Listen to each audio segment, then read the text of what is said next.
Imagine a life where you're already dead, not in the physical sense, but in a way that transforms your existence into a profound journey of self-discovery and spiritual awakening.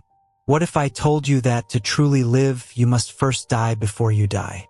This is no ghost story or sensationalist headline. It's an ancient, mind-bending concept that holds the key to unlocking the deepest mysteries of the self and the universe. In the relentless hustle of the modern world, where we're driven by ego, enslaved by attachments, and imprisoned by false identities, the notion of dying before you die is nothing short of revolutionary. At first glance, the idea may seem enigmatic or even morbid. After all, isn't life about living to the fullest? But herein lies the paradox. It is through this process of surrendering the ego, shedding attachments, and peeling away false identities that we come to experience a life more vibrant and authentic than we could have ever imagined. Our ego, always watchful to protect us, tends to cloud our genuine essence. It builds a stronghold of identity, shaping our perception of who we think we are, isolating us from the extensive, interwoven network of life.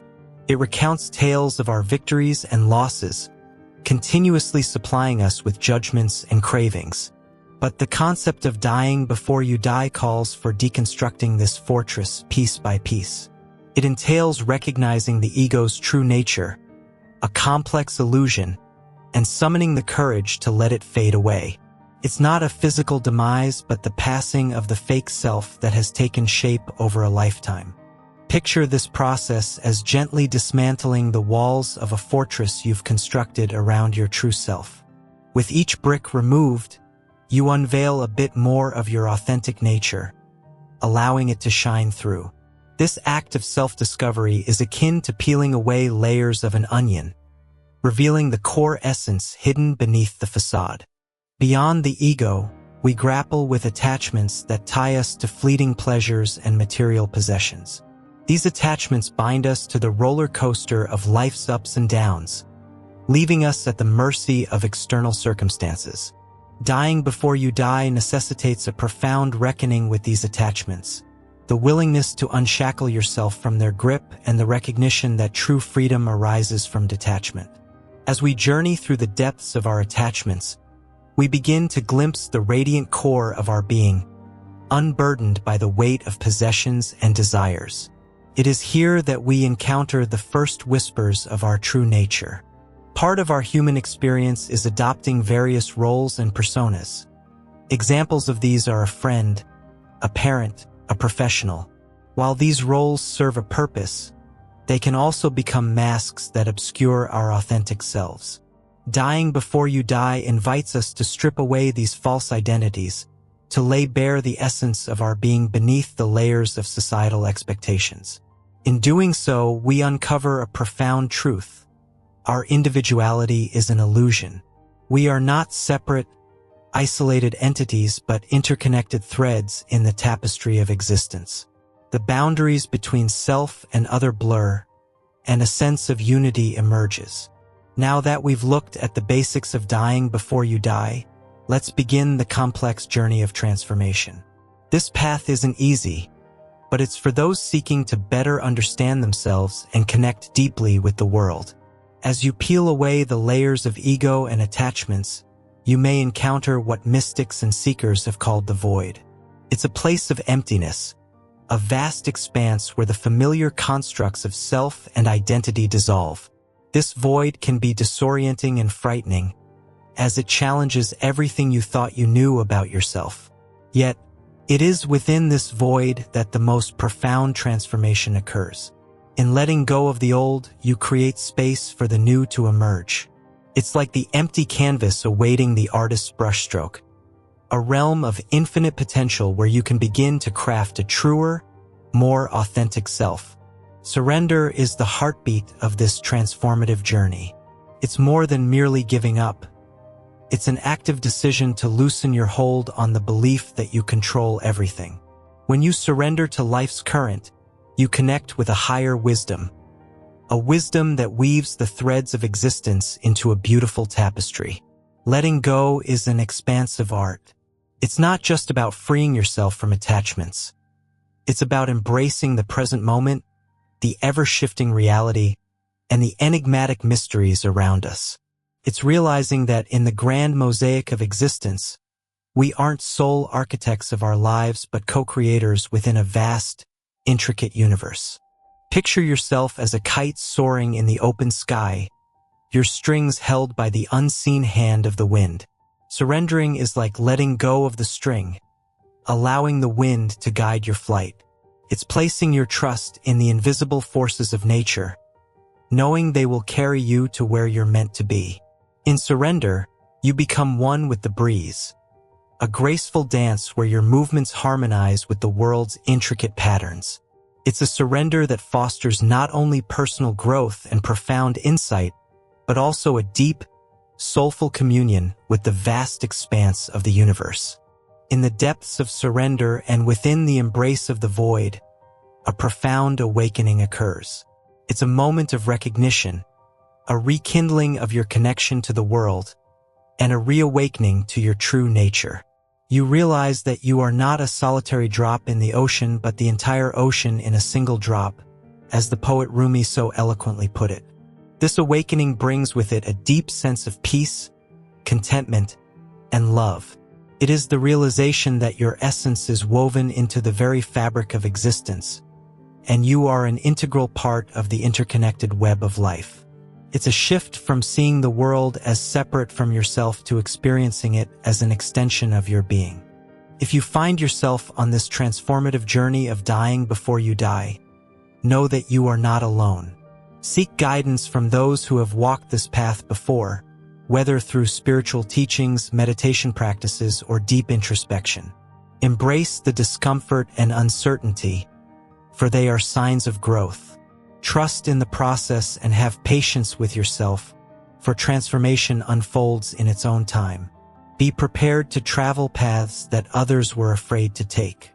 This concept reminds me of Plato's allegory of the cave, a philosophical parable found in Book 7 of his famous work, The Republic. It serves as a powerful metaphor for the nature of reality, human perception, and the journey of enlightenment. In the allegory, Plato invites us to envision a group of prisoners who have spent their entire lives chained inside a dark cave. These prisoners are situated in such a way that they can only see the cave wall in front of them. They have no knowledge of the outside world. The cave is their entire reality. Behind the prisoners, there is a fire burning, and between the fire and the prisoners, people pass by carrying various objects. These objects cast shadows on the cave wall, and the prisoners, unable to see the objects themselves, perceive only these shadows. To them, the shadows are the only reality they know. One day, one of the prisoners is freed and compelled to leave the cave. As he emerges into the world outside, he is initially blinded by the sunlight, which is much brighter than the dim cave. Gradually, his eyes adjust to the light, and he begins to see the real world. The trees, the sky, and all the objects casting the shadows that he once mistook for reality. Overwhelmed by this new understanding of the world, the freed prisoner feels compelled to return to the cave to enlighten his fellow prisoners about the true nature of reality. However, when he re-enters the cave, his eyes have not yet readjusted to the darkness, and the other prisoners mock him, thinking he has gone mad. Ultimately, Plato's allegory of the cave serves as a profound metaphor for the philosophical pursuit of knowledge, the contrast between appearance and reality, and the transformative journey from ignorance to enlightenment. It challenges us to question our perceptions and beliefs and to seek a deeper understanding of the true nature of the world. In the previous 2 parts of our exploration, we delved into the concept of dying before you die, unraveling the layers of ego, attachments, and false identities. Now, as we enter the final part of our journey, we'll examine the practical steps and daily practices that can guide you along this profound path of personal transformation and spiritual awakening. Embarking on this transformative journey starts with a simple yet profound step: cultivating self-awareness. Regularly engaging in self-reflection and mindfulness practices can be your guiding light. These practices empower you to observe your thoughts, emotions, and attachments with gentle curiosity, free from judgment. As you undertake this inner exploration, you take on the role of a silent observer, peering into the vast landscape of your inner world. This act of observation creates a spaciousness within, providing the necessary room to acknowledge and eventually release the tight grip the ego has on your sense of self. Self-awareness is like turning on a light in a dark room. It illuminates the contours of your thoughts, emotions, and attachments, allowing you to examine them more closely.